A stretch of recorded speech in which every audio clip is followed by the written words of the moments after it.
Assalamualaikum dan salam sejahtera. Melalui video kali ini saya akan beri penerangan berkaitan dengan fungsi permintaan dan fungsi penawaran.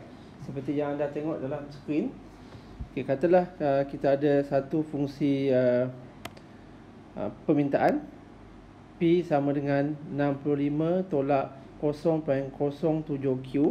Ini adalah contoh fungsi permintaan dalam sebutan Q. Okey, selain daripada fungsi permintaan yang boleh kita tulis dalam sebutan Q, kita juga boleh tulis fungsi permintaan dalam sebutan P. Maksudnya kita perlu tahu Q sama dengan berapa P. Daripada fungsi permintaan dalam sebutan Q ni, yang seperti yang ditunjukkan di skrin ni, jadi apa yang anda perlu buat ialah anda susun balik supaya dia menjadi seperti ini. Iaitu bahagian yang ada Q ni kita bawa ke sebelah kiri, dan bahagian yang ada P ni kita bawa ke sebelah kanan. Jadi ini akan menjadi 0.07Q sama dengan 65 tolak dengan P. Okey, jadi kita sekarang kita perlu tahu Q sama dengan berapa P.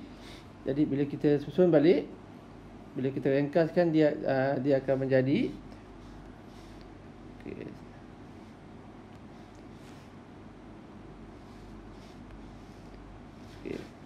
jadi di sini dia akan jadi Q sama dengan 65 tolak P bahagi 0.07.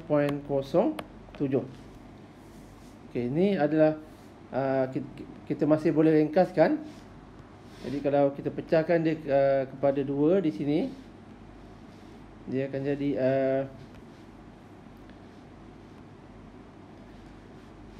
di sini Q sama dengan 65 bahagi 0.07 tolak 1 per 0.07 P.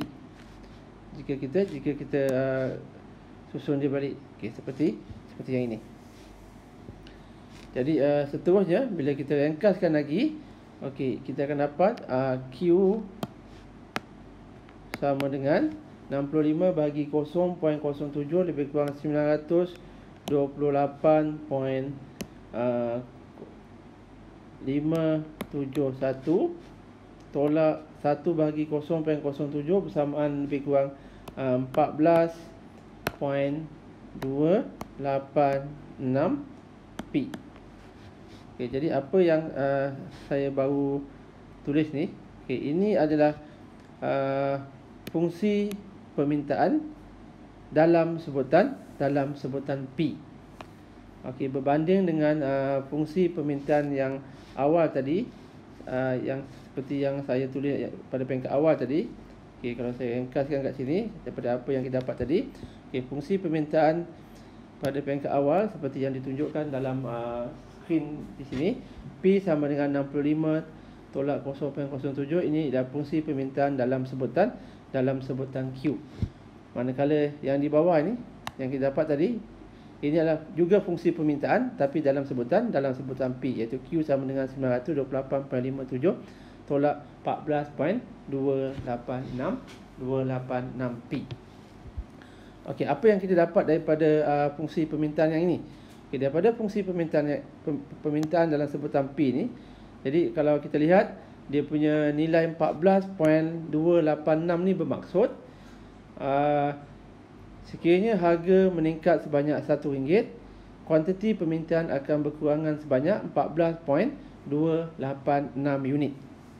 Dan jika P sama dengan kosong, iaitu jika P sama dengan kosong, jika harga barang tersebut percuma, apa jadi pada kuantiti permintaan? Kuantiti permintaan akan bersamaan dengan 928.57. Okey, jadi itu saja yang saya nak tunjukkan dalam video kali ini, iaitu bagaimana kita ingin menulis fungsi permintaan, sama ada dalam sebutan Q ataupun dalam sebutan P.